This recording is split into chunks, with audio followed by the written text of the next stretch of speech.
Hari yang lalu ya, kita sudah sampaikan ya, sudah beberapa hari yang lalu kita sudah sampaikan bersama rekan-rekan dari Desemal ya. Hari ini tidak ada tidak ada tawar-menawar lagi, ratakan itu. Saya yang tanggung jawab. Bisa dipahami? Iya. Ini bangunan-bangunan yang ada ratakan, itu aja. Perintahnya itu aja, 1, 2, 3 ratakan. Nanti kalau ada orang saya yang ada di sini ya. Itu bisa kita robohkan aja, udah biar dia tertumpuk di situ. Kalau 1 hari 2 hari tidak diambil, maka barangnya bisa nanti biar dilimpahkan ke dinas Pol PP kota ya.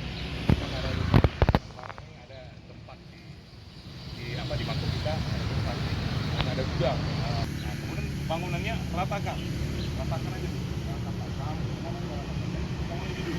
Dan kalau dulu kita ini kemudian langsung ke sana. Langsung sampai ke selatan ya. Itu ada bangunan itu tidak dibongkar. Yang lain dihajar terus ya. Kalau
cepat nih urusan veteran.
Dek, listrik macam mumpung ah. Mumpung ada listrik.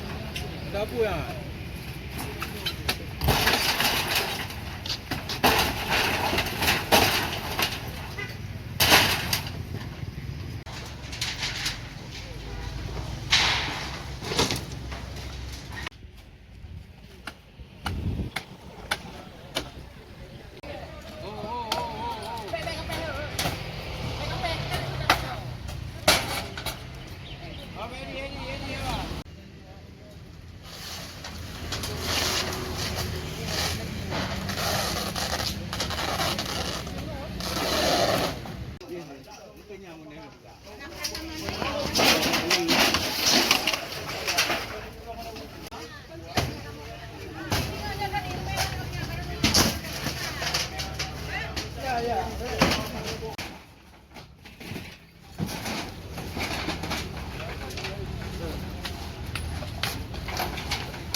Era.